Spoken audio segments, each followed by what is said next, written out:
Notice to the public, if you wish to address the council, please complete the public wishing to address the council form located on the table near the entrance into the building, or give it to either myself or the council clerk prior to the beginning of the meeting. Individuals addressing the council should be respectful of others in their choice of words and actions. All cell phones, pagers, and electronic devices used for communication should be silenced for the duration of the meeting. I will now call the meeting to order and ask for Mr. Gerald Michel to lead us in an invocation, and Mr. Dirk Guidry with the Pledge of Allegiance.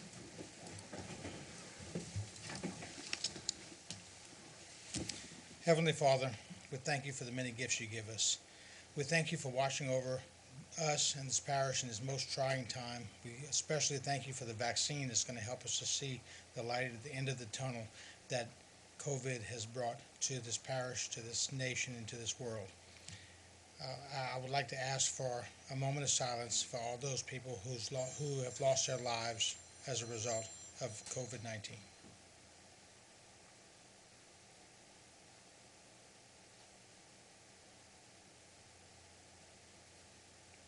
In Jesus' name we pray. Amen. Pledge allegiance to the flag of the United States of America and to the republic which it stands, one nation under God, indivisible, with liberty and justice for all.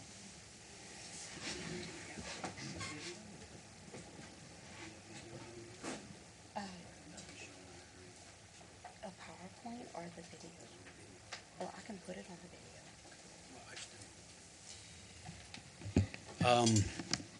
Ms. Becky, roll call. Mr. Dirk Guidry? Mr. Tros, clair? Mr. Navy? Mr. Harding? Mr. Michel? Mr. Amedee? Ms. Domangue? Mr. Darrin Guidry? Here. Mr. Babin?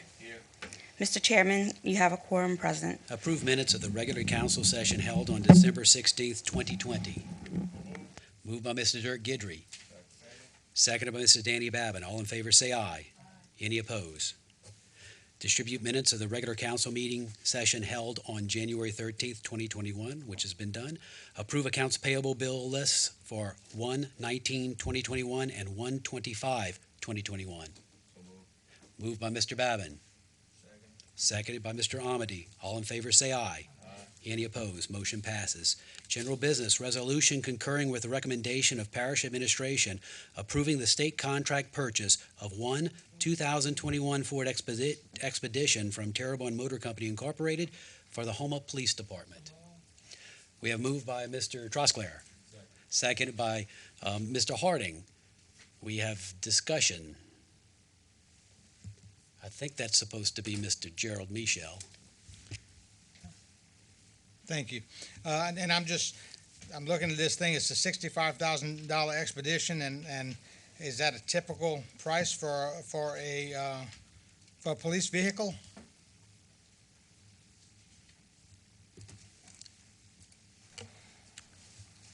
It was purchased on the state contract, Mr. Michel. So, yeah, they do have special features that the police requires. Okay, so the police, because the state contract price was $42,000, and another $21,000 was added to it. Can you tell me why that other $21,000 worth of equipment was needed?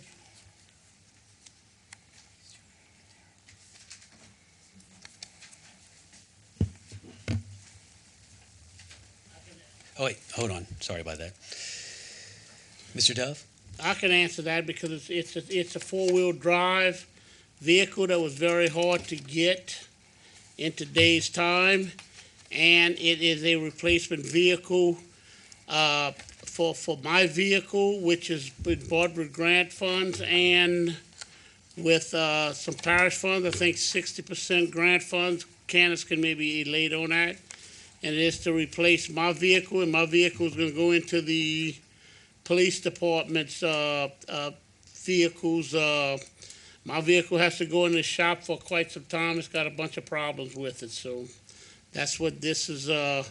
I cannot operate without a four-wheel drive, and the four-wheel drive vehicles are very hard to get. I think Chief Coleman and Angela Guidry and everyone was looking for it, and I think they found it out of Texas through the state contract. Okay, is there a reason why the administration vehicle is purchased under the home police department? It always has. Is that the only reason? I mean, that doesn't That's my sound right to original me. vehicle. My original vehicle was Okay. purchased under the police department. What it happens is we just purchased 9 vehicles with L grant money, and this is part of, is it L grant? Does that have It's that right? LGAP, and it's LGAP, I'm sorry, and it's LGAP. considered an actual police vehicle. It has the lights and all that, so that's why it's purchased through HPD. Which is what my original vehicle was purchased for.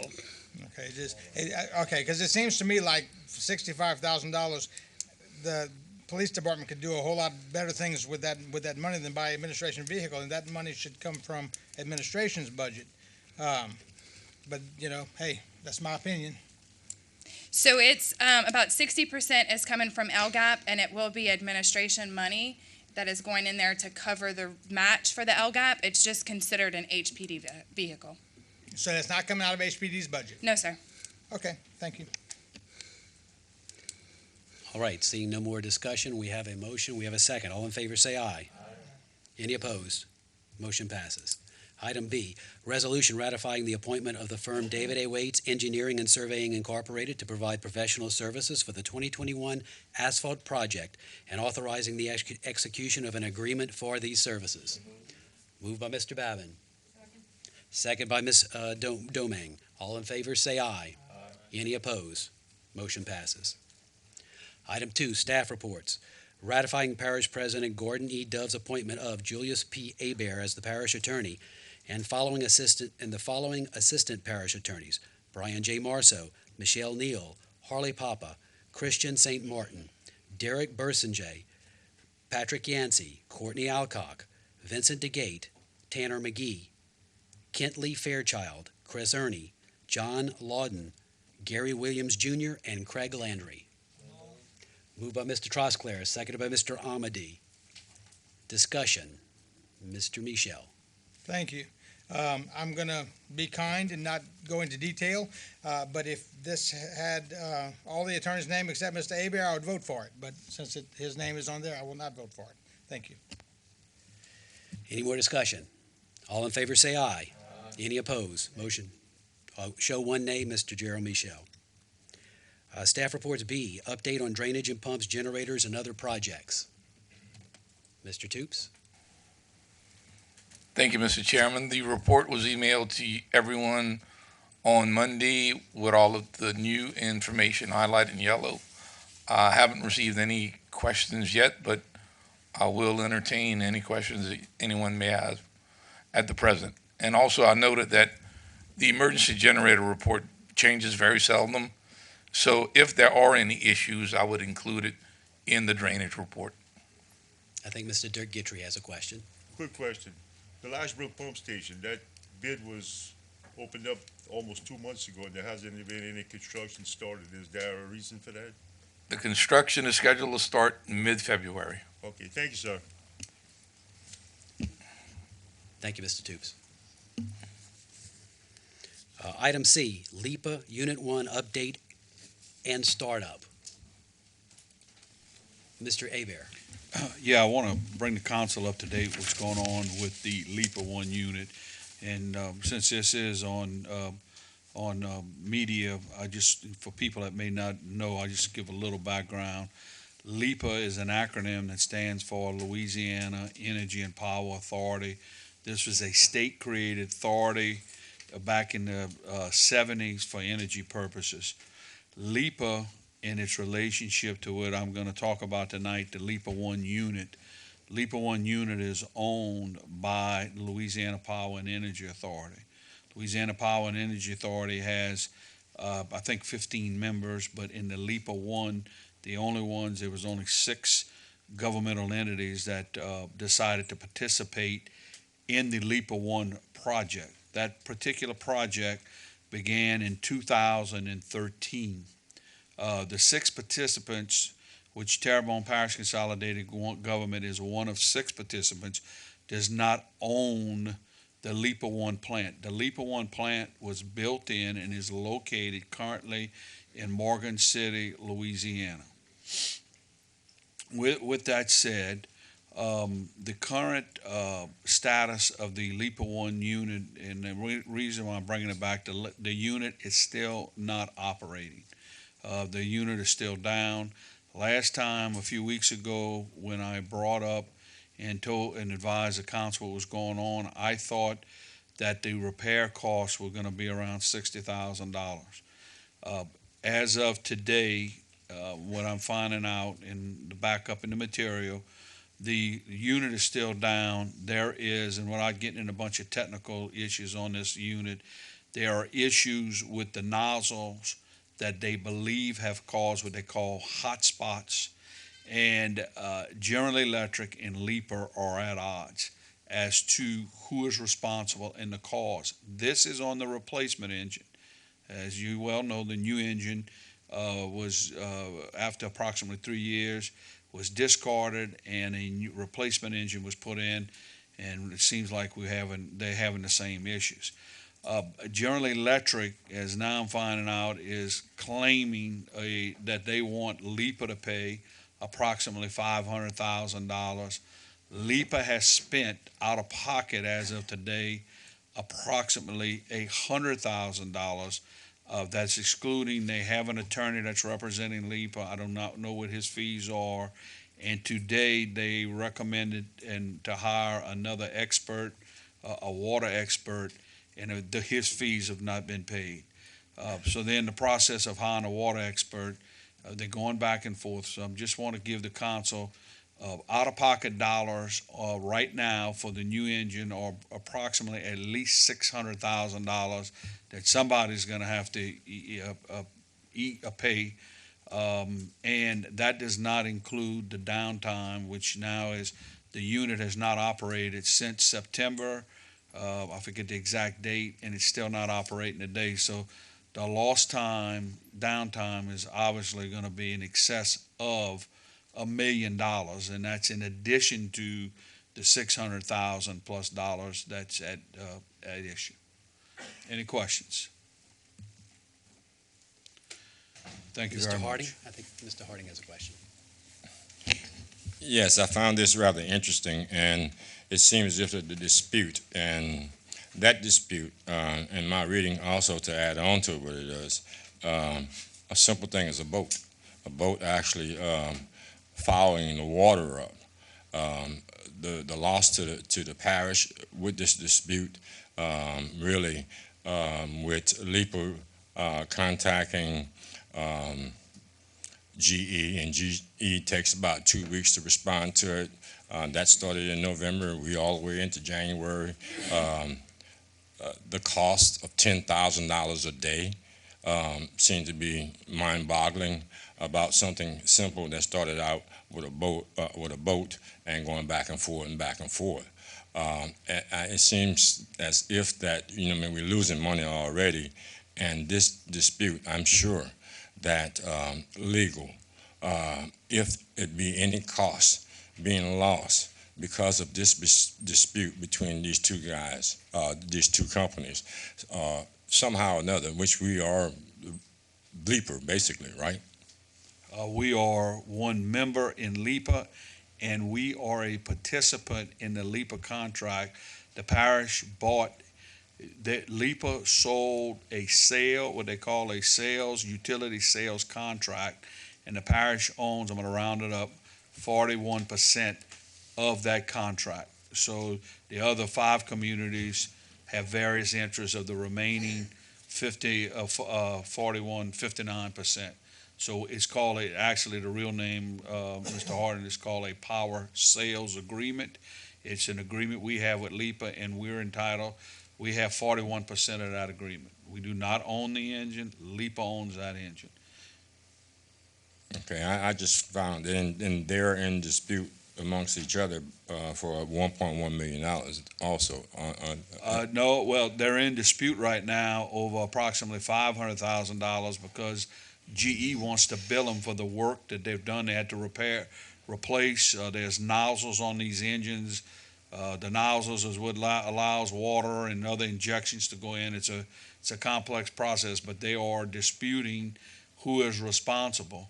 And so what LIPA's doing right now, it turns out that apparently GE is making some type of water infiltration argument now. And so LIPA is going out and hiring a water expert, trying to, I guess, prove in the negative. Like I say, LIPA does have an attorney. They want to get this expert in, and then they're going to make some decisions as to what will be the next step. But obviously, GE is claiming, as you can see, the amount of money that they're claiming that LIPA owes for the work that they've done. LIPA's expended over about $100,000 already, and obviously will expend some more. But that's the hard, what I call the hard cost or the repair cost, is different than the loss per day. I mean, the personnel's still there and the unit's not running, so you doesn't take a rocket science to figure out they are taking a whipping. Okay. And one more thing I want to add, because I've read it, and perhaps for the people that are involved within the public and maybe my colleagues that not informed about it, this recommendation was actually also imposed by GE by stating that those first 30 nozzles was actually recommended by GE, even though also the people that was recommended to do the work was recommended by GE. So it creates a problem where it seems as if that, the taxpayers is we're losing enough money as it is. And I hope we get the recovery of all that money that we're having to put forward. Because, little ladies that living in my neighborhood that can't afford to take care of their houses and stuff like that, and we're losing money like that, so we look at it that way. Thank you. Thank you, sir. Thank you, Mr. Harding. Mr. Trosclair. Yeah, Mr. Hebert, just for informational purposes, out of you said they had roughly 1.1 million in operational losses and $600,000 in basically A little over $1 million in losses by not operating. Right. Is what LIPA's estimating. So what, out of this total losses between the hard dollar losses with the repairs and what we can foresee, lawyer, attorney fees and stuff, what's your best guess is the parish obligations at this point right now to those losses? I mean, the parish is obviously, when the plant's not running, the parish is whatever obviously, I mean, if you just take 41% of $1 million, that would be $410,000. I can't say it exactly comes out to those numbers, and I would have to defer maybe to Kandace on it, but I mean, that's the losses. You don't have that revenue coming in, and you're still paying for the operations. With regards to they have not paid General Electric, as Mr. Carly just alluded to, is that they're bickering back and forth, and they might wind up going into arbitration or whatever. But if LIPA was to have to pay that money and they were to lose it, obviously $500,000, 41% is $210,000. They're out over 100, so that's 41,000. I mean, whatever percentage we have 41%. I'm rounding up, it's 40.6, I believe, to be exact. I'm rounding it, but I mean, that's the losses that you're basically assuming. I mean, it's so at this point, it's not out of the realm of reality that at this point we could be liable for up to $1 million in some form or fashion. It's not unrealistically that the parish, whatever that 41% is, and whatever the total losses come out to the parish, would be in some form or fashion responsible, assuming. I mean, what's happening is that when you don't have any, I mean, it doesn't take anybody. When you don't have any income coming in and you paying out, you're taking a losing. Point here, I understand all that. My point here was just to point the fact that we could, at this point, without going any further, I mean, we were close to $1 million that we're responsible for. This could be responsible for. Somebody's going to be responsible. Right. Okay. For it. Thank you. Yes, yeah, you're correct, Mr. Troy. It's a high number. That's somebody. Thank you, Mr. Trosclair. Seeing no more lights, we'll move on to public wishing to address the council. Reminder, you must fill out a speaker card if you would like to speak to the council. We do have one speaker card. Mr. Rainey.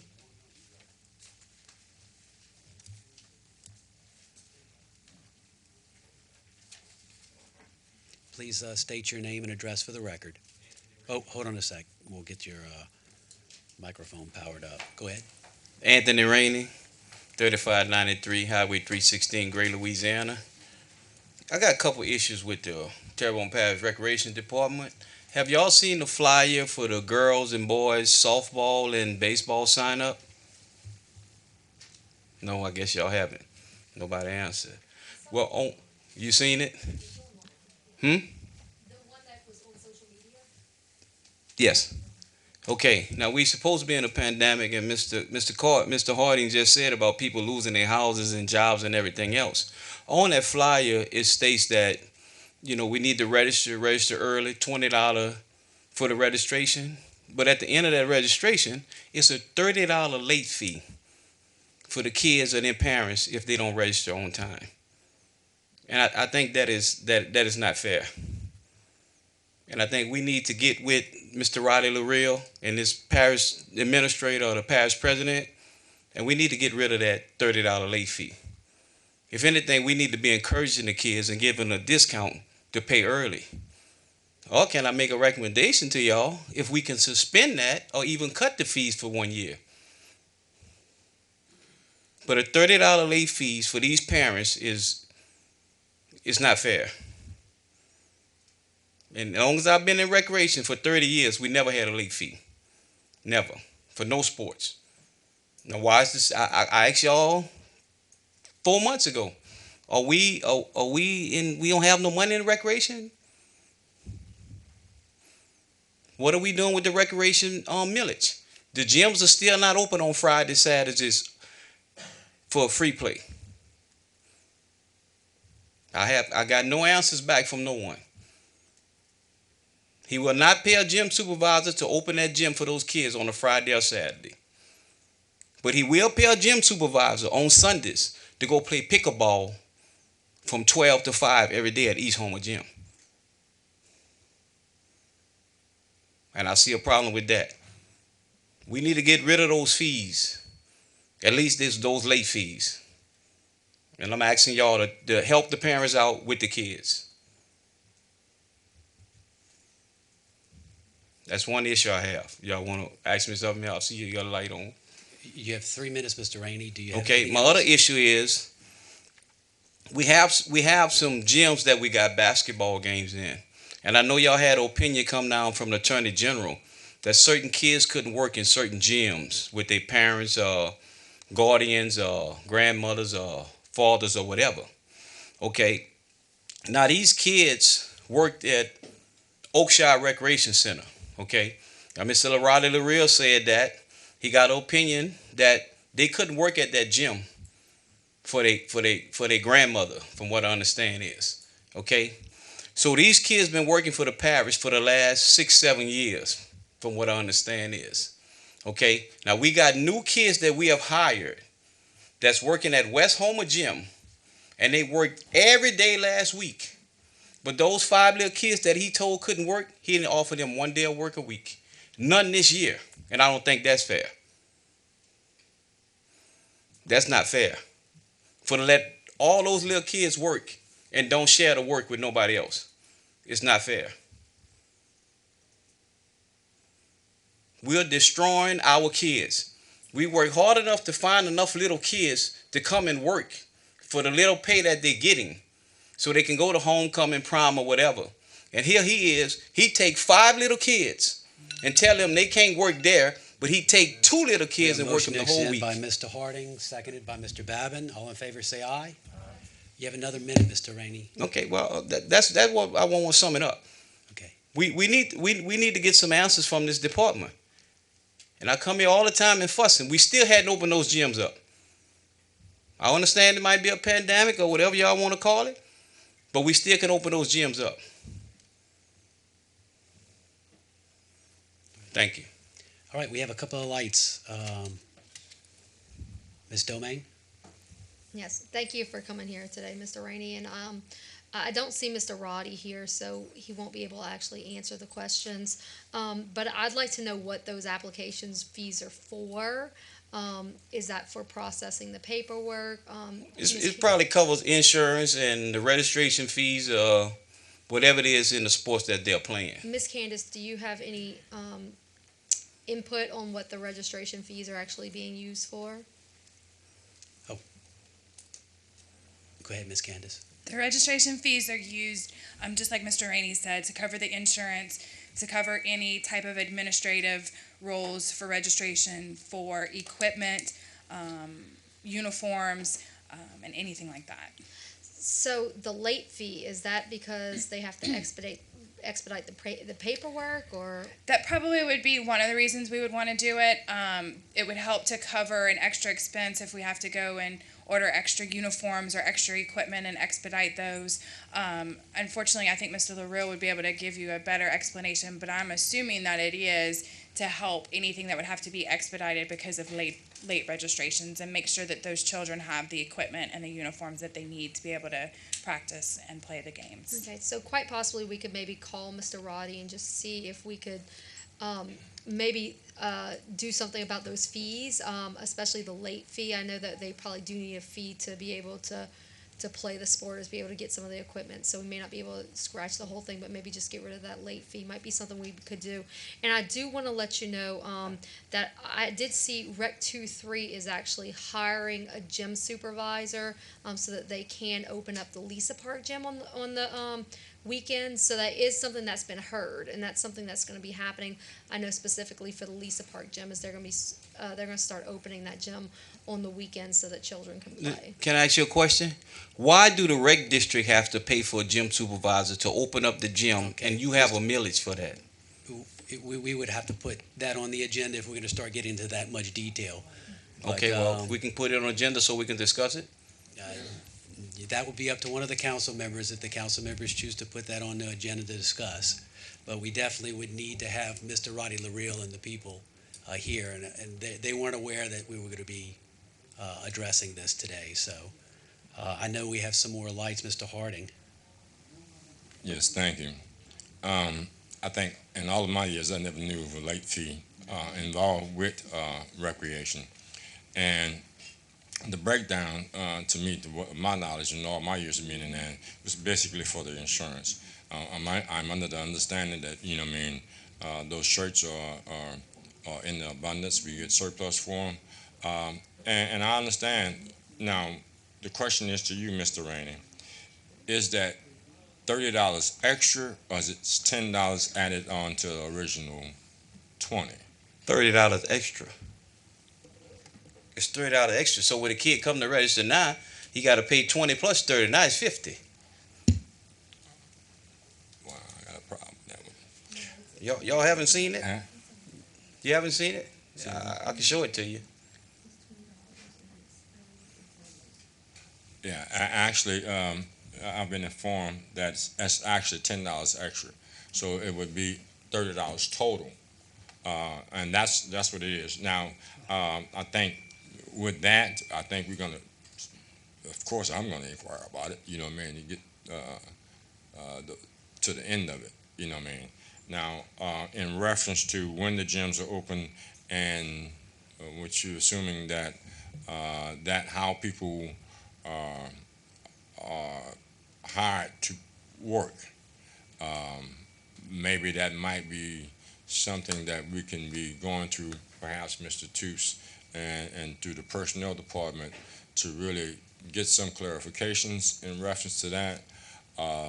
The other factor about whether it's going to be on the agenda, I would tell you I would put it on the agenda according to the conversation that you have with Mr. Toups, and I'll talk to Mr. Toups because you are basically talking about something in my district, or you represent a portion of my district.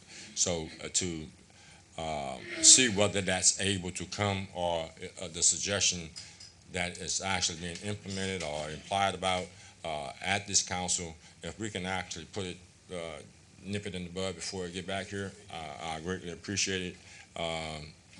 If you work with me, if not, it'll be your option to really address the board again. I'll work with you. You call me anytime. Yeah, okay, thank you. Mr. Michel. Okay, I have a few comments. First of all, if it's a $10 late charge, I don't have a problem with that. If it's a $30 late charge, I do have a problem with that, okay? But it sounds to me like it is a $10 late charge, which is certainly reasonable. Everybody has to be held accountable. So, we can do things in a timely manner. Secondly, the hirees, should not be supervised by relatives. That's against nepotism laws and all of this stuff. If they have five, if the adult there is related to the kids there, I have a problem with that too. And I think, it's only my opinion. I don't have a problem with that. Excuse me. So if there's a relative that's working there, then I agree that those particular kids cannot be hired there. Maybe they can be hired at another location, but not at that location. Or maybe the adult can go to another location. And finally, on the weekend issue, I've inquired about this in the past, and I've been repeatedly told from different people that at the time in the past when we had the gyms open on a Saturday, that they might have one child there. And in the particular instance that I was informed of, that child was the child of the person being paid to be there. And it's just not prudent to pay somebody's salary for a day, for one or two kids to go. I'm sure there's other places they can go and play. There's basketball goals all over the city. There's parks all over the city. So, if it's a question of prudence, I agree. If there's some other reason behind it, if there's a huge demand, then that's a different story.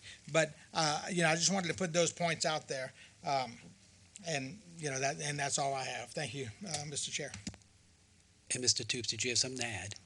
Yeah, and talking with Mr. Liril, the reason for the late fee is to try to encourage the parents to register early, because it is a very large undertaking in getting all the kids' names, verifying the ages, the names, and then populating the rosters on what kids would go on what teams.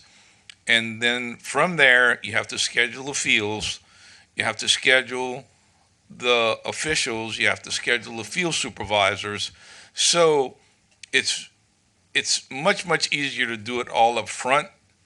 And then if you get a heavy influx of late kids, we want to take care of them naturally, but then we got to redo everything.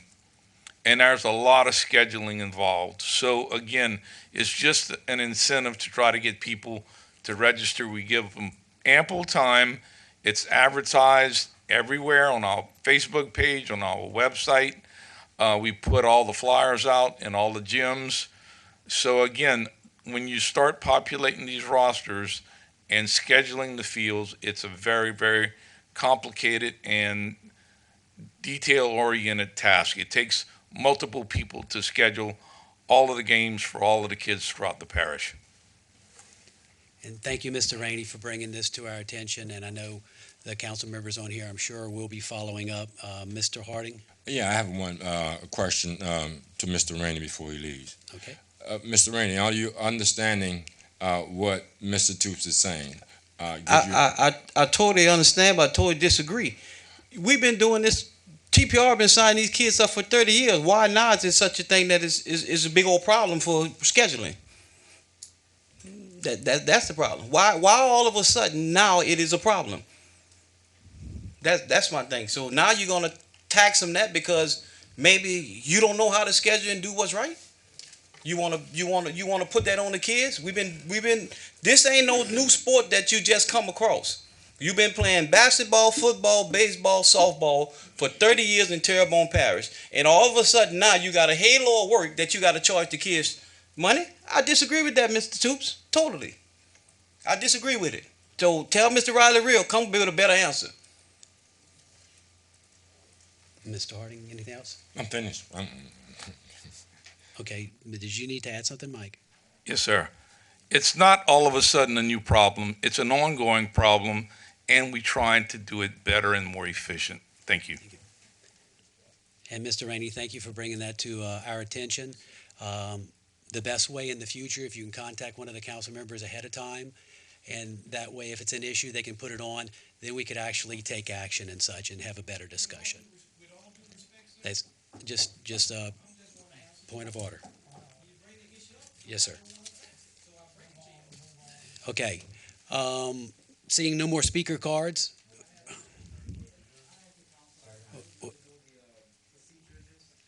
Okay, you can come to the microphone. I'll allow it. Please state your name and address, and if you don't mind, after filling out one of those speaker cards. I have the speaker card already filled out. Okay, great. I was a little late. I'm sorry about that. Here you go, sir. I'm sorry. Name and address for the record. My name is Brian Joseph Gilliard, 7424 West Park Avenue, Homer, Louisiana, 70364.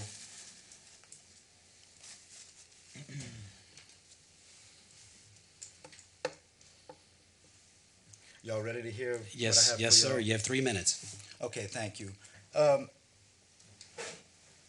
I'm from Chauvin, Louisiana, and, you know, we have made sometimes something from nothing at a lot of times. I haven't brought up my things to say to y'all because I already know how I'm coming. I'm down to make Terrebonne Parish money. It's simple as that.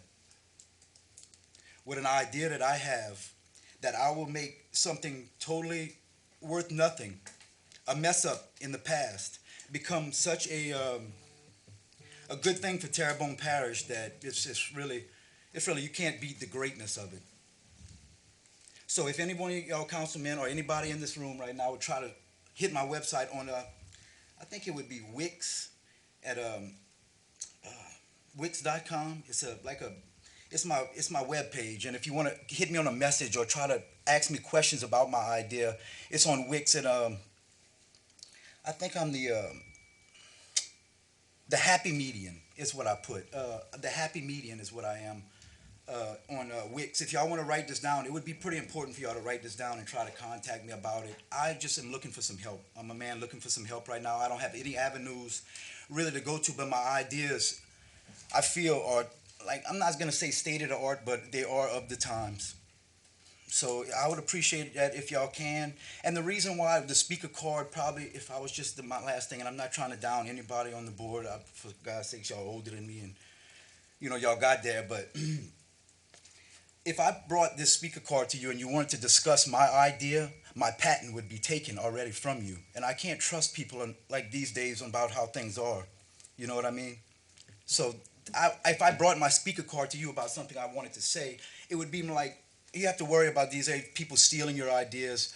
And I could go on and on about the legal dispositions of that. So I'd rather not, if I come to bring these ideas to Terrebonne Parish, which y'all will like my ideas, I would like to just show up and give y'all maybe a idea of what I got at this website I've made, and it's Wix at the Happy Median. If y'all want to look it up online, and y'all can hit me up on any kind of questions y'all have me about this new idea, I'd like to give it to y'all. I'd like to have a fun setup because it'll make Terrebonne Parish one of the. It'll make them great. It'll make us great, all of us. We have to not worry about that $30 fee on this. You know, I agree with them about that $30 fee on the backside of that. I played TPR all my life also. I love basketball. Gym, I was a gym rat. That's what kept me out of the streets, out of trouble with sports, just by the way, if they have any kind of trouble going on in the streets or anything like that. You know what I mean?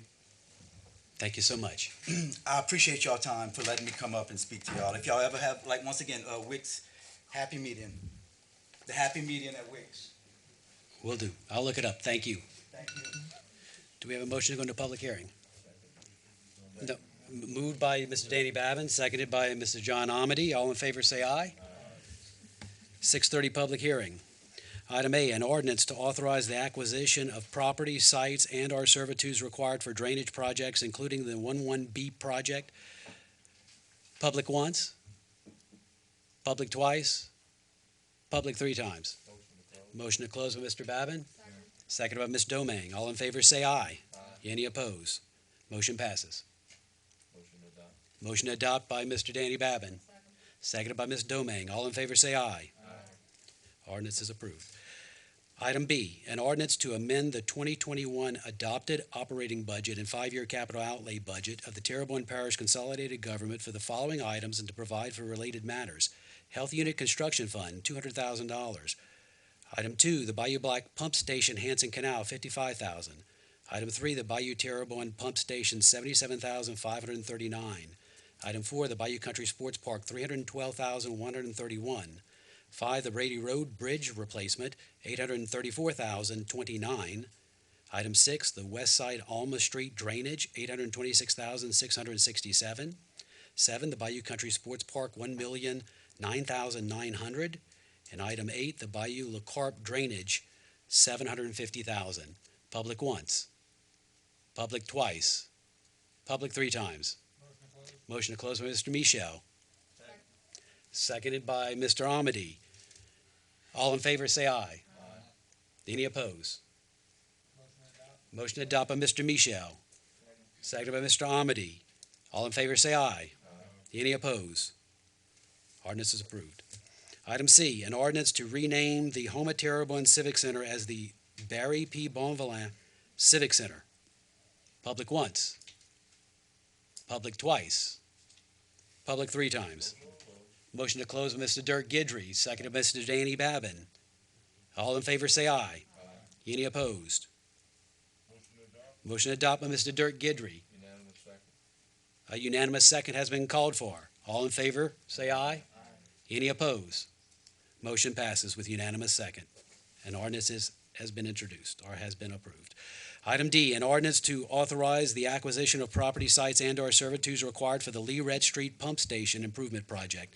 Parish Project number 21-DRA-01. Authorize the parish president to execute any and all documents necessary to acquire sites, properties, and/or servitudes of the said for said purposes. Public once. Public twice. Public three times. Motion to close by Mr. Babin. Seconded by Mr. Harding. All in favor say aye. Any opposed? Motion to adopt by Mr. Babin. Seconded by Mr. Harding. All in favor say aye. Any opposed? Ordinance is adopted. Item E, an ordinance to adopt and make permanent the amendment to Section 13-89 of the Terrebonne Code of Ordinances as adopted via emergency ordinance number 9222 on December 16th, 2020, with one additional amendment. Public once. Public twice. Public three times. Motion to close by Mr. Babin. Seconded by Ms. Domangue. All in favor say aye. Any opposed?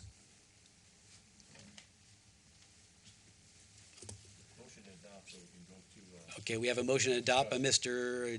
Danny Babin to go to discussion. Do we have a second? Seconded by Ms. Domangue. Now we have discussion. Mr. Amedee. Thank you, Mr. Chair. I just have a couple of questions. First, concerning the ambulance service in the parish, do we have a contract? Anybody know? They operate by ordinance. They request a permit, and because it's set up by ordinance. Okay, I was just curious if they have some type of contract with the parish to do that, or No, they would like to have one. I didn't know. A wise person said the smartest person in the room is the one that asks all the questions because they don't know. They don't come in acting like they do know. Thank you. The second question I have, it talks about waiving or deviating. Can you explain that one to me? Oh, yes, I can. Let me tell you what happened, why we had to do this. It came in when every year they have to apply for their permit, they got to submit certificates of insurance. As you can understand, the operation of an ambulance business crosses over many different areas of risk, such as automobile, medical malpractice, on and on and on, okay? And they submit, we had a certain requirement on our previous ordinance. When I reviewed it, it did not match it. But Acadian came and said, look, we got an excess umbrella, and I forget what it was, but it was the limits are very high. And they asked us to work with them because I think it would have caused them some severe financial hardships on that to get back when Mr. Harding goes to office. in any event, so what we did is we said we would accept what they had. They sent it to us, so we passed the emergency ordinance. So what we did is, because the way insurance operates today, if we put those hard line requirements in an ordinance, and they're off a little bit, but if I look at it and I say, look, I feel that the parish is protected, and Mr. Artigo from the insurance department feels that the parish, we felt like we should have a little leeway built in there so we don't have to come back, as long as we were satisfied and recommended to administration to accept the insurance certificates as they provide. And that's why that was added in there. In other words, you might have a minor deviation. We don't have to go back and do emergency ordinances, amend the ordinance again. So it was to give us a little leeway in case they off a little bit, but we satisfied. And it's probably gonna be mostly on that big number that's in the ordinance, not so much the $1 million coverage on a vehicle. It's that. Well, you got the way they had it. Okay, I mean, it is what happened was I don't have it in front of me, the old one, but it was $1 million per person, $2 million per accident, which meant that one person had to be guaranteed at least $1 million. Where they had it was $2 million aggregate. So if you had 6 people in an accident, no one person would be guaranteed $1 million. The insurance company would split it up. However, they have layers on top of that. As I recall, their umbrella went as high as $80 to $90 million. A kid in an ambulance knows what they need in insurance. They've had cases against them before. So that was they didn't have property the way they had it, but they came back and said they couldn't meet the technical requirements of what we had. But after we looked at it, we were satisfied with it. We changed the ordinance, and that's why we asked them for some flexibility to become the legal in insurance anyway for approval. So, I'm not going to allow something to be passed if I think it's detrimental to the public. Yeah, so basically, we're just fine-tuning this thing to bring it into the 2020s. Yes, insurance is, everybody knows of insurance, the world we Yeah, live in with I got to insurance. carry $2 million on my little car. If you see me driving in that little Fusion, I guess I shouldn't say that, but in order to come on parish projects, we have to have that. But thank you for your explanation. You're welcome. Mr. Michel. Thank you. And, I understand the explanation, but we're taking something that if you were going to deviate from it, had to come to the council. And instead of coming to the council, it's going to go to the parish president upon the recommendation of 2 of his appointees. And that just doesn't seem to pass the transparency muster, and it doesn't seem to pass the checks and balances muster that we're supposed to have as a council. It's another example of just trying to take away the council's, authority. And, do I think they're going to do anything wrong with it? No, I don't. But we don't know who, we don't know the politics behind all of this stuff, and we try to keep the politics out of it. The parish council is supposed to approve this stuff. And, and it's written up there, recommendation of risk manager and parish attorney, and it sounds good. It sounds like, there's oversight. Well, the oversight is by 2 people who are appointed by the parish president, so there's no oversight at all. And so, I have a problem with this. I will not vote for it with this thing in it. We should have discussed this before it came to this point. We didn't discuss it because we're told by legal that we can't have discussions when we send things to public hearing, which is totally ridiculous as well. And so, I have a big problem with releasing the authority that this council has and giving it to the parish president and his appointees. Mr. Harding. Thank you, sir. Mr. Hebert, I agree with Mr. Amedee. I'm going to ask a question. So what I'm trying to understand of this is the fact that Acadian got it for a minimum because they're really not a liability to Terrebonne Parish, but they provide a service that with the opportunity to have at a discount rate, I would assume, or the lowest rate that they can actually do, to provide a better service with their running in Terrebonne Parish, I would assume. Mr. Chairman, what is issue here is insurance requirements. The old ordinance had a certain amount of insurance. The way they had it, their certificates of insurance did not meet exactly how the ordinance was written. But when we looked at it and listened to their explanation and the amount of insurance that they're carrying, and the fact that a Acadian ambulance operates and what now throughout the United States practically, or at least a good portion of it. Okay, but for our purposes, we looked at it and we felt the insurance was sufficient and that we had to get it approved, so we approved it. What we did is we made some minor changes to the other ordinance, and what we said was, instead of having, the council is setting an ordinance, which is the law, which they will have to follow for the insurance. Okay, what we said is that if it comes back and we see that there is some deviations that might not just be exactly correct, that if legal approves it, and if the insurance department approves it, then we would recommend it to administration to go ahead, who has to approve and make sure that it complies with the ordinance. So what I'm saying is that I am not going to approve something that if it was to come and that would be detrimental to the public. Okay, and so the idea is to give a little flexibility in that we don't have to come back and bother the council with something like this. It would come to administration anyway for evaluation and to tell y'all what it is. And if I wrote the ordinance, it would be me advising you it should be in the ordinance. So what I'm saying is this is not a big deal. These people have plenty of insurance. Okay, they're not doing that just for Terrebonne Parish. They have plenty of insurance. Their certificates of insurance are on file. They're public record. And if any councilman wants to know what the certificates of insurance are, ask for them. You can have them. I'll send them to you. We look at them. We evaluate them. Okay, so these people have plenty of insurance. That's all that's about. Now the other issues about how they operate and all that, that's not on the agenda. That's not per se. But they do. They apply for the permit, and they are our ambulance provider. Thank you. Okay, and I feel very comfortable with the insurance that they provide.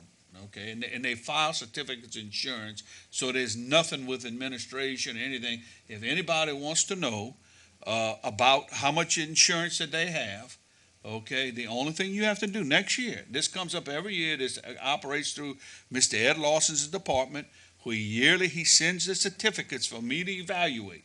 So next year, if anybody's got a question about the Acadian ambulance insurance and you think that in any way I am going to deviate or risk management is going to deviate or Mr. Dove is going to deviate, very simple. Request to see the certificates of insurance. Thank you.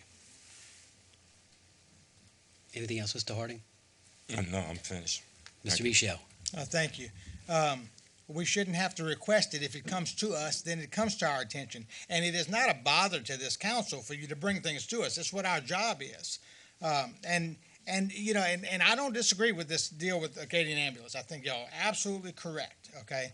And we should deviate from that. But this is not about this issue. This is about changing an ordinance for any insurance issue that would be similar that would come up. So I think, Mr. Michel, I think what you're talking about is regardless of who is the legal counsel or who is the chairman, this ordinance extends to future administrations, to everyone if we approve it. Is that what you're trying to say? Yeah, and so this is permanent, and I don't think we need to be providing any parish president, any legal counsel to permanently deviate without council approval.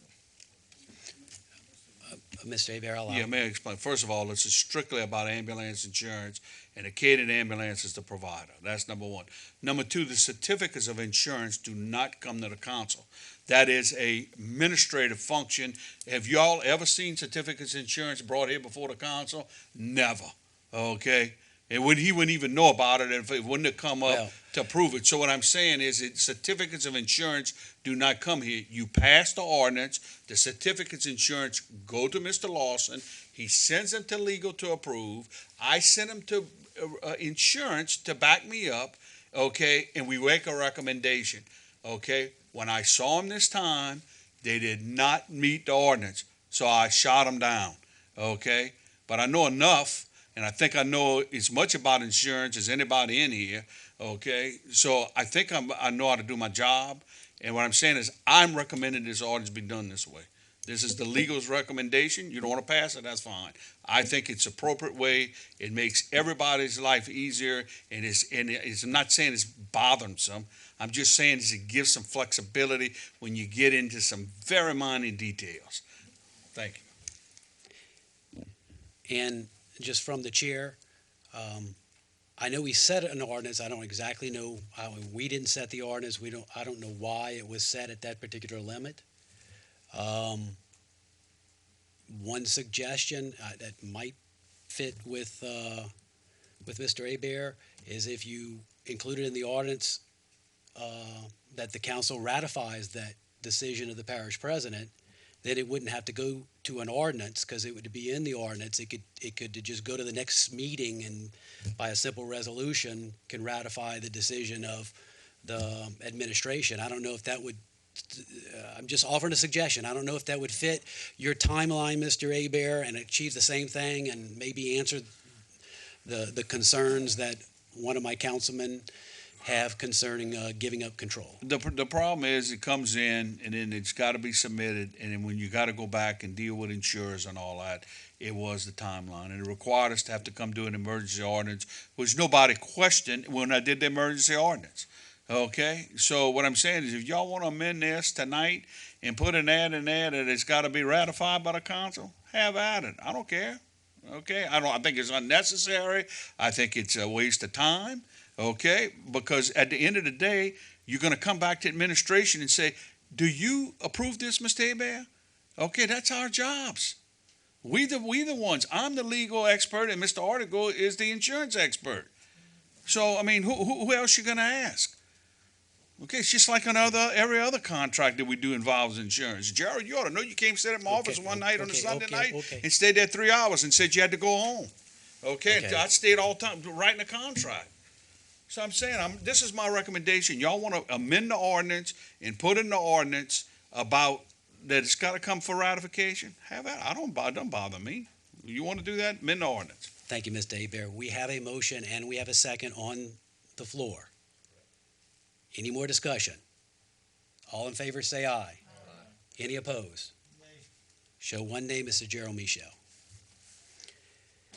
Next item, item E, an ordinance to adopt and make permanent the amendment to section 13-89 of the Terrebonne Code of Ordinances as adopted via emergency ordinance number 9222 on December 16th, 2020 with one additional amendment. Is that the one we just did? Oh. Yeah, let me read that whole thing.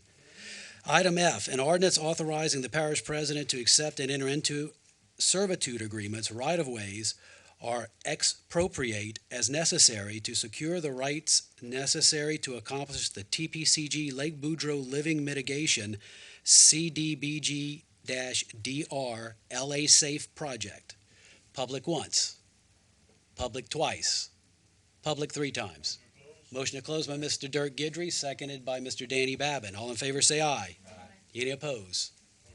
Motion to adopt by Mr. Dirk Guidry, seconded by Mr. Danny Babin. All in favor say aye. Aye. Any opposed? Ordinance is adopted. Item G, an ordinance to adopt a cooperative endeavor agreement between the TPCG and the Homa Float Sales and Rental LLC for lease rental of floats for the Terrebonne Parish Christmas Parade and to authorize the parish president to enter into and execute said cooperative endeavor agreement on behalf of TPCG. Public once, public twice, public 3 times. Motion to close by Mr. Tros, clair, seconded by Mr. Harding. All in favor say aye. Any opposed? Motion to adopt by Mrs. Tros, clair, seconded by Mr. Harding. All in favor say aye. Aye. Any opposed? Ordinance is adopted. Number 4, committee reports. A, Public Service Committee, Mr. Dirk Guidry. I make a motion that the council accept and ratify the minutes of the Public Services Committee meeting held on January 25th, 2021, which I have no public hearings. Moved by Mr. Dirk Guidry, seconded by, who seconded it? Mr. Steve Tros, clair. All in favor say aye. Aye. Any opposed? Item B, Community Development and Planning Commission, Mr. Danny Babin. Yes. Committee. I'd like to make a motion that the council accept and ratify the minutes of the Community Development and Planning Committee meeting held on January 25th, 2021, which caused no public hearings. Moved by Mr. Babin, seconded by Mr. Dirk Guidry. All in favor, say aye. Aye. Any opposed? Item C, Budget and Finance Committee, Mr. John Amedee.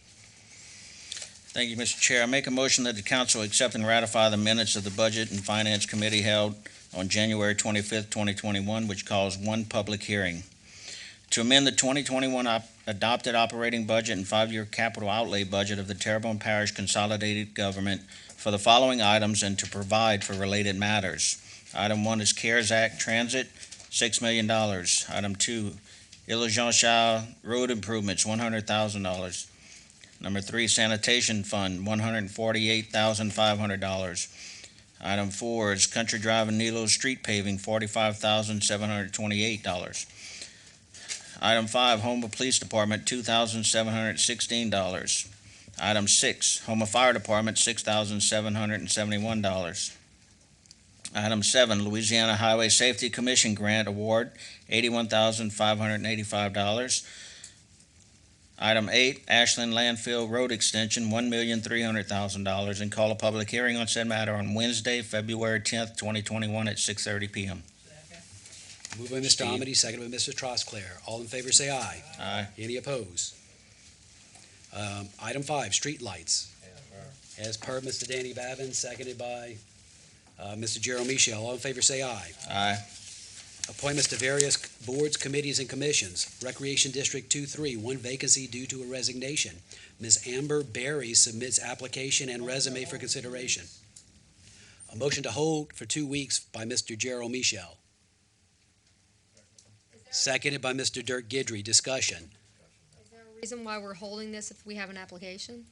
Mr. Michel? Yes, I have someone who contacted me who would like to apply, and almost all of the people are from District 6 right now, and I would like to, I don't know about almost all of them, but most of them are from District 6 right now, and I'd like for this person to have an opportunity to put their name in since District 3 has only one member of representation. Ms. Domangue, you still on? I think that that's setting a bad precedent here. This has been open for 2 weeks with public notice, and we have an applicant, and I think we need to go ahead and move forward and approve that person. Thanks, Ms. Domangue. Mr. Michel? Yeah, this is not setting a precedent. We've done it before. The motion stands, of course. Ms. Domangue? And I'd like to go ahead and vote that we approve Ms. Berry. Then you would have to have a substitute motion. Substitute motion, yes. Okay, we have a substitute motion by Ms. Domangue that we open, close, and appoint Ms. Amber Berry to the Rec 2-3 board. Do we have a second? Second. Seconded by Mr. Harding. So we will vote on the substitute motion. All in favor of the substitute motion, say aye. Aye. All opposed? Show one name, Mr. Gerald Michel. Substitute motion passes. Item B, Recreation District Number 8, one expiring term. Mr. Roosevelt Seymour expresses his interest in being reappointed.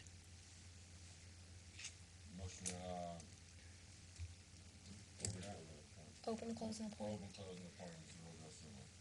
Motion to open, close, and appoint Mr. Seymour by Mr. Harding, seconded by Mr. Trosclair. All in favor, say aye. Any opposed? Vote.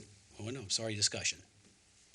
Thank you. Since we're talking about recreation on this item as well, I'll just bring up the fact that is situations like this that are exact reasons why the Consolidation Task Force is not going to work out, because they're trying to. But this, Mr. Michel, the task force is not on the agenda. This is an appointment to a board. Yeah, but this is an appointment to the board, and this is, this is the problem with this is that. Point of order by Ms. Domangue. Go ahead. What is your point of order? This on the agenda item? Yeah, this is not an appropriate conversation. Right, yeah, we shouldn't be discussing the committee, Mr. Michel. Do you have something to discuss, well, actually, Mr. Seymour, we're voting on this. Do you have anything to discuss about the appointment of Mr. Roosevelt Seymour? The appointment is one of a representation of the process that is not working out very well, and the will be compounded by the Consolidation Task Force. Thank you. Okay, we have a motion and a second. All in favor, say aye. Any opposed? Mr. Roosevelt Seymour is appointed. Item C, Child and Youth Services Planning Board, 6 expiring terms. Faith-based organizations, Office of Juvenile Justice, Department of Health and Hospitals, Office of Behavioral Health, Options for Independence, Gulf Coast Teaching and Family Services, and the Houma Police Department. I'd like to entertain a motion to hold and also publish this vacancy again. Would you be willing to make that motion, Mr. Trosclair? Okay, we have a motion to hold appointment and publish vacancy, seconded by Mr. Harding. All in favor, say aye. Okay. Mr. Babin? Yes, this seems like it's been on here for a year now. Can someone please explain to me possibly what's going on? Have we, I don't quite understand why every meeting this comes up again. Are we not advertising? Is this board not viable anymore? I mean, I think it's a good board. And Mr. But it's just been going on for a long time, and I'd like to know the reason why. And I'm not sure, Mr. Babin, but Ms. Suzette wanted to advertise at least these next 3 items one more time before, to see if we can get some. Well, I don't have a problem with that at all. I'm just trying to find out why it is not moved forward. Is it something that we are not doing? If we need to do something different to get it, then we need to do it. And if Suzette feels like by advertising it's going to do that, then I'm fine. I think that's what she's hoping for. Mr. Michel, you have something to add? Yeah, and maybe it might be a COVID-related situation. Because a lot of these are kids. Is that correct? So they're in schools, and with all of the precautions that we're taking right now, I don't know that maybe we shouldn't wait a few months. Maybe we need to wait till the summer to re-advertise it, because right now we don't want to encourage any more meetings than we have to have. That's just my thought, my 2 cents, and you know what that's worth. All right, we have a motion and a second. Any more discussion? All in favor, say aye. Any opposed? Item D, Downtown Development Corporation, 2 expired terms representing the Historical Society and the Arts and Humanities, and Ms. Suzette has asked that we also publish this vacancy if we're going to hold it. Motion to hold by Ms. Domangue and publish as a vacancy. Seconded by Mr. Babin. All in favor, say aye. Any opposed? Motion passes. South Central Louisiana Human Services Authority, 1 vacancy representing the medical field, MD, RN, or coroner's office. Judicial system or law enforcement, same thing Ms. Suzette would like. Moved by Mr. Babin to hold and publish as a vacancy. Seconded by Mr. Dirk Guidry. All in favor, say aye. Any opposed? 7 vacancies to various boards, committees, and commissions. The Bayou Blue Fire Protection, 1 expiring term. Coteau Fire Protection District, 1 vacancy due to a resignation. Village East Fire Protection District, 1 expiring term. Recreation District 3A, 1 vacancy due to an expiring term. Terrebonne Parish Tree Board, 1 vacancy due to a resignation and 1 expiring term. Houma Area Convention and Visitors Bureau, 1 unexpired term representing a nonprofit organization. Council members request discussion of Ms. Councilwoman Jessica Domangue, discussion and possible action regarding litter in Terrebonne Parish. Thank you, Mr. Chairman. I invited Mr. Clay Knockant here tonight to come discuss this with me, or with us, I'm sorry. So Mr. Clay, you can come up.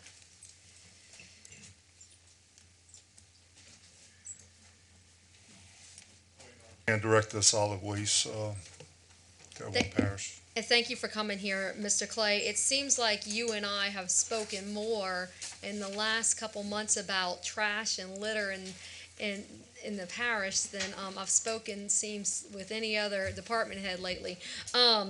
So, Mr. Clay, something that we've been discussing is what can we do about this? Because it's a problem, seems like parish-wide. I know Mr. Babbin's had a problem with trash and litter and dumping. Just yesterday, I had to call you about someone getting evicted from an apartment and they just dumping all this stuff all over the road. You know, we just seem to have a trash and litter problem, and I want to know where we can go from here. Well, let me tell you a little history of what this administration and my department has done so far. In 2018, we did a regrouping of solid waste, rebranding of the clean sweep. At that time, we added 2 crews to my department for litter control. In January of 19, they was inactive, and we have 2 crews that work all the time picking up litter. We also, after the sheriff's office had some issues with fundings, we got with the sheriff's office, did an endeavor agreement, and we got them on board. We haven't since, and with the sheriff's office right now, there's an issue with availability of trustees. I talked to the sheriff's office today. They normally have between 60 and 70 trustees available. Right now, they only have 16 trustees available. So right now, they're only able to operate 1 litter crew. So it's putting us behind right now with litter as far as the sheriff's office. My crew's out. Just some quick numbers of tonnage in 2019, the solid waste division, we picked up 86.47 tons of litter. Now, we're talking about light trash, that litter and all that. So we picked up a lot of litter. The sheriff's office in that time frame picked up 9.90 tons of trash. In 2020, we picked up, we had, with the COVID and all, we had employees down, numbers were down, but we picked up 50.93 tons of trash, and the sheriff's office picked up, the sheriff's office picked up 50 tons in 2019, I'm sorry. So, in last year, they picked up in 2020 9.9 tons. That's when the COVID hit and they couldn't get out to do this stuff. And so far this year, we picked up 9 tons, and the sheriff's office picked up 4 tons so far this year. Just in waste tires, we've picked up in 2020 791 illegal dump waste tires throughout the parish. That's not counting what's brought in, but that's what the litter crews picked up, and the sheriff's office picked up 293. So they're out there doing it. It's just issues, for us manpower. We're picking up. We're out there. It's just a matter of we've went as far as meeting with back in 2019 with Councilman Tros, clair, the district attorney, the sheriff. We've had some talk about doing people on probation or signed to litter as their fines and all. The problem is that we got to have a person babysitting them while they do it, and we just don't have the staff to do that. So that program kind of fell out through the DA's office because we can't get them no one just to sit out there and write the time down. So that's where we stand on the litter. We started the new system with some orange cans, litter cans, we calling them, throughout. We put 20 of them on the Island Road about 3 weeks ago. Twice that I've been out there since we had the cans. One day I've seen absolutely no litter. This past Monday it was only 3 pieces of litter on the whole Island Road. Check the cans, they are being used. They have the chicken containers in them. They have everything in them. Our contractors picking the garbage cans up twice a week in that area, Wednesdays and Saturdays. So they, it's working. We've got them at the boat launches. Seemed like it's working at the boat launches. We recently put them at the country sports park, and they seem to be working to a certain extent there. Went out this weekend, found some stuff. We added 3 more in some areas where it looked like they might have been concentrated a little bit litter, and we're hoping that this is working. Right, and Mr. Clay, I appreciate everything you and your team's doing. It seems like you guys are really working hard. And I guess what my question is how do we get people to have personal responsibility? Because when I brought my family to the Sportsplex this weekend, I was livid to see beer bottles and cans and bags. I mean, we're talking about a $20 million park. We're asking, to do all these quality of life projects, and people are just going to throw their trash everywhere. Where do we hold people accountable? And I guess that's what I'm asking is, do we have an ordinance? Do we have fines? What can we do? We do have ordinances and fines on there, but again, I don't issue the fines. I don't go out and issue the tickets. That's law enforcement. But then, it goes deeper than that for us what happens after they get the fines. On the Bayou Country Sports Park, like I say, we added the 3 cans, but today got with purchasing. We're in the process of purchasing 30 decorative garbage cans that matches the decor out there, the light poles. So we're going to have more areas closer to the fishing spot. So hopefully when people throw the stuff there, so the deterrence we're doing there is getting having more places, so less trash on the ground, so people hopefully will use them and respect that. So another question I have, and I know we have some other lights as well, but the strip malls and like the big box stores, you go to some of these places, there's just trash everywhere. Who's responsible for that? The owner of the property owners is what's responsible for that. And Martin Luther King Boulevard, my guys are out there. Every time we have a hard rain, I have to send them out there because it's this really bad looking with all the trash that washes up in the ditches. I mean, we there picking it up, but it's coming from the box stores, and I don't have an answer for how we're going to get the box stores to clean their parking lots. And I mean, you drive through there, their garbage cans are sometimes overflowing. I get calls from Mr. Guidry about around the Home Depot. I mean, we go out there, we pick it up. The next day, it's back like that again. It's a lot of issues. Is people, it's in that back of their vehicles. They don't realize it. They driving, and it's coming out of their vehicles. I can tell you, for us, the garbage trucks and all, we don't have that much of a litter problem. If you see big bags, that's usually where it's coming from. The front end loaders of contractors is falling off the top of their trucks. But we constantly reminding people about the litter. Yeah, it's also individuals. You find baby diapers, you find food. So people are just dumping, and I think that we need to start having some personal responsibility, and people need to start cleaning up after themselves. And I have a couple of follow-ups, but let's let everybody else speak, and then I'll get back with you at the end. Yeah, Clay, I just want to kind of reiterate what you said earlier about the Island Road. What was it like? We did that sweep 3 years ago. We picked up like 13 tons of trash in one sweep. Yeah. And the next week, you couldn't even tell they had been out there. These cans are working. I mean, I went ride. I think one day before Clay went ride down there, and I didn't see a single piece of trash on the road, on the fishing piers or nothing. So those cans looks like they are going to do a good job out there.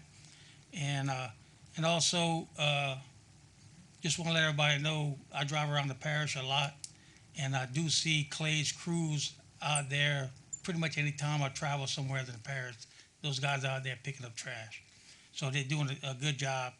Now, I can't say I haven't seen any sheriffs, work with these guys. But, I mean, I'm not saying they're out there. I just haven't seen them. But I do know Clay's crews are definitely out there, and they're doing a good job. Thanks. Mr. Harding. Thank you. Hopefully I'm in line because I realize that sometimes litter turns into debris. And representing both rural and urban portions of the parish. It's more of an eyesore when the litter becomes more of debris. And there are some circumstances within the city in the urban portion that I've talked to Mr. Narcan in reference to. And I think Miss Domangue and I were at a location where there are times that people are being evicted, and we are at an impasse between our ability, between Mr. Narcan's department being able to or not being able to actually pick up something, and it's also turning over to Mr. Pulaski's department, was creating a problem that I have right now that's been going on since December. It's taking too much time with a lot of rubbish that's on the sidewalk, and you really can't do nothing about it. And so I think that bringing it just a little bit further, that we really have to look at when people are being evicted that actually litter or actually leave rubbish just anywhere. I know it's just not just in the urban area, but it's in the city also. And it creates a problem, and we kind of handcuff. And I would like to see the parish or Mr. Pulaski work with you that we can actually expedite some of these situations that are particularly eyesore, you know what I mean? So, you know what I mean, somebody has to get caught holding the ball. I think we had something where somebody's going to end up holding the ball, another situation that we had in there. So somebody has to hold the ball in the parish somehow or another. We can come up and you can send your truck out there. When it's all said and done, send the bill to them. Because I can't see it is going on within the parish, and since November, and we know we've talked, and I've sent you to other areas where you were able to do it, but in this circumstance and other circumstances, we are kind of handcuffed. And these landlords are actually just dumping it out and just putting it there. And it is an eyesore, and I think we need to look at our trash problem, whether it's on our parks or in front of somebody else's house. You know what I mean? It is a problem. Thank you. Mr. Pulaski. Thank you, Mr. Chairman. Yeah, I mean, trash, litter. I mean, we all remember the commercial in the 70s with the Native American crying. It's been an ongoing issue. You've got Keep Terrible and Beautiful, Keep Louisiana Beautiful. You have organizations that is their mission, and it's a hard ship to turn. I mean, to drive that point home. And you're right, it's about taking pride in your community, taking pride in your area, and it's something that is always going to be a challenge.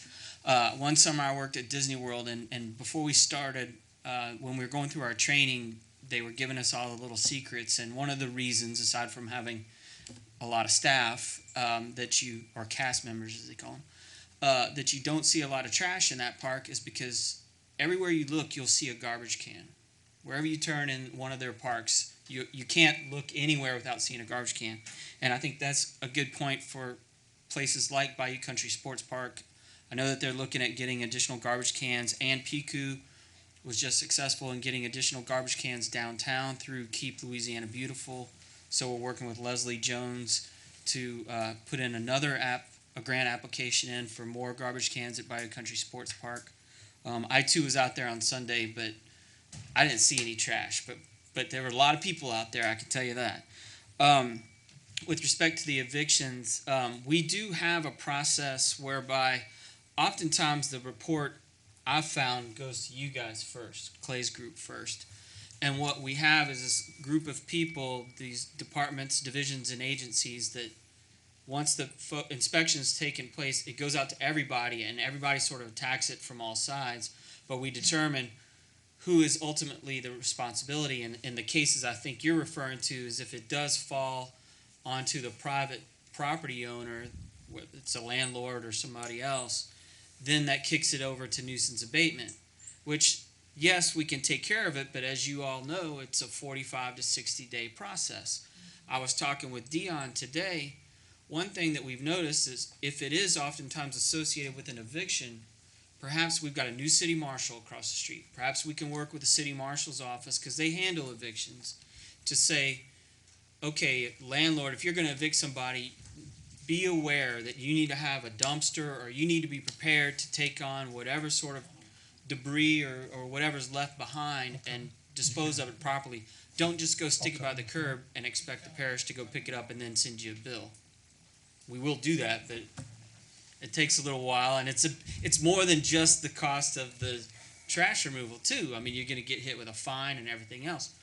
I mean, when people come to get a demo permit for their house, we look for, okay, well, where's your agreement with the dumpster group or whoever it is, or the going to the landfill, and we could work on something similar or an equivalent of that with the city marshal. Mr. Michel. Thank you. Okay, just 3 points. One is I did see the sheriff's trustees on North Hollywood Road the other day, and they were doing a great job. So we certainly appreciate that. On West Side Boulevard, 400 West Side Boulevard, there's an apartment complex. And about 2 months ago, everybody started posting on Facebook about all the trash, and it was just terrible. And it got so bad that that their service wouldn't pick up because they had stuff in front of it. And they just come with one guy who backs up to the dumpster and dumps it. So there's no way and he's not paid to go move all of that trash out of the front, okay? So I went and talked to them. They addressed it. They had the people come. Of course, that immediately filled up the dumpsters again. And but it worked out okay. Well, a little while later, it happens again. The manager, the regional manager of that apartment complex group, called me, and I was so glad that he did, because he says, this is what's going on. He says, we're trying to do the right thing. He said, but we only have 30-something families living in that whole complex right now. And we empty it today, and it's full within 2 days. And there's no way 30-something families is going to fill up both of those dumpsters in that time frame. He says, and if you go over there and look, you see that contractors of some sort are dumping their stuff in there. So you have the general public that are going to apartment complexes and businesses and dumping their stuff, and not really thinking that it's a bad thing to do. They probably think they're disposing of their stuff, and hey, look, there's a dumpster. I can put it there. So, I mean, is there any way, any kind of educational mechanism that we can do to let people know that really that's theft? They're stealing the service. And then the last thing, you can reply or not to all of them after that. The last thing is on the 200 block of West Side Boulevard. They have some. There's either 12 or 16 apartments, and they all have the cans, like the residential cans. And I never see more than about 6 or 8 cans at the street. And I don't know if they have enough. They don't have enough. I don't know what the rule is to make them have enough. But there's a bunch of bags that are on the side of the street also, and a lot of that stuff ends up on the median on West Side Boulevard and on the street. So those are the litter issues that I've seen in the Broadmoor area. So whatever you think on that. Can I? Go ahead. Okay, and the 400 West Side Boulevard, I've been working on that since November. The manager, I actually contacted the owner of the apartment complex, and he was being told that same thing. I sent him the pictures and showed him that it wasn't contractor's waste. That was all residential waste, and they had an issue. He was very appreciative of all the pictures, and he's been handling it. The sheriff's office also went out there and cleaned that whole area of Marie Drive, I think the name of it. We sent the trucks out there and picked up all the illegal dump. So now we have all that area clean. I have been checking on it weekly, and it seems like their garbage is being picked up more regular. So there was something going on, and he was very upset with his management group that he was getting the wrong information. So hopefully that issue is taken care of. I'll look into the 200, but the way the ordinance is written is that anything over a fourplex has to have a dumpster, a commercial dumpster. And the way they get around it, they build them. If you notice that they're all fourplexes. We'll look into it and make sure that all the fourplexes there all have garbage cans, because sometimes when they move out, they take their garbage cans. The next one comes in, they don't come get a garbage can. They try to use the ones they have there because they don't realize each one's there. But I'll have that checked out tomorrow, make sure that they all have enough garbage cans there. Ms. Domangue. And thanks again for coming tonight. 45 to 60 days of keeping the litter out. We just had an issue on Liberty Street. There was trash all over the road. That's not acceptable. And I know kind of our hands are tied. That's kind of what has to happen. We just can't have trash out there. So, Mr. Clay, what I would like to ask you to do tonight, and in the next few weeks, if you could possibly get with Mr. Pulaski, get with the sheriff, get with Chief Coleman, possibly Mr. Fitch, some judges, see what you guys can come up with to see how we can tackle this, whether we need to do another ordinance, what are the fines for these things, how can we hold, people accountable, landlords, just so that you guys can kind of look at all of these things, and then quite possibly you can come back to us and present something so that if we need to change something or do something, we can, because it doesn't even seem like people know that there's fines or there is fines or there's even laws. And so if there's something that we need to do to make sure that we can start getting things cleaned up, let's do it. And you and I talked about this. This is going to be an ongoing issue. They're lifting moratoriums on evictions. And so we're going to start seeing this a lot. So we need to deal with this now, and let's be proactive. And so that's what I'd like to ask you to do today, is possibly come back to us in a month or two and bring us a report, bring us something. That way we can move forward on this. A couple of things that, one that's been ongoing since December is that I was approved by administration to get with legal, and legal is actually working on looking at the ordinances, what we can do on the ordinances on evictions. So Mr. Hebert and them's looking at that, and they hopefully will have something soon on that. Today, I contacted City Marshal Fitch and told him the issues we having, and in two of the incidents that y'all was involved in, the one on Eleanor Street and the one on Liberty Street, both of those owners told us, well, the marshal told us to call the parish and they're going to come pick up their stuff. Well, I talked to Herbert today, City Marshal Fitch today, and he said it was unacceptable for his deputy marshals to say that. He told me he was putting out a memorandum immediately telling his guys that when they go out there to make sure that the property owners understand that it's their issue and not the parish issue, and that they need to take care of it. There's been conflicting about who's responsible. Mr. Fitch said it's the landowners, and we're going to make sure and let the landowners know that it is not the city marshal's issue or the parish issue. So that's where we move so far on that, on the evictions. Okay. Thank you. And if you could bring some recommendations and the other thing, that would be fantastic. That way we can move forward on that. Okay. Thanks. Mr. Harding. Yes, sir. And I'm going to ask you a question, and we went through this, but then, your answer will be very informative to a number of people. There are some vacant lots, and they don't have any utilities or any services that's at that lot, and they feel as if that they have the right to have you come by to pick it up. Could you explain how that goes in the debris process?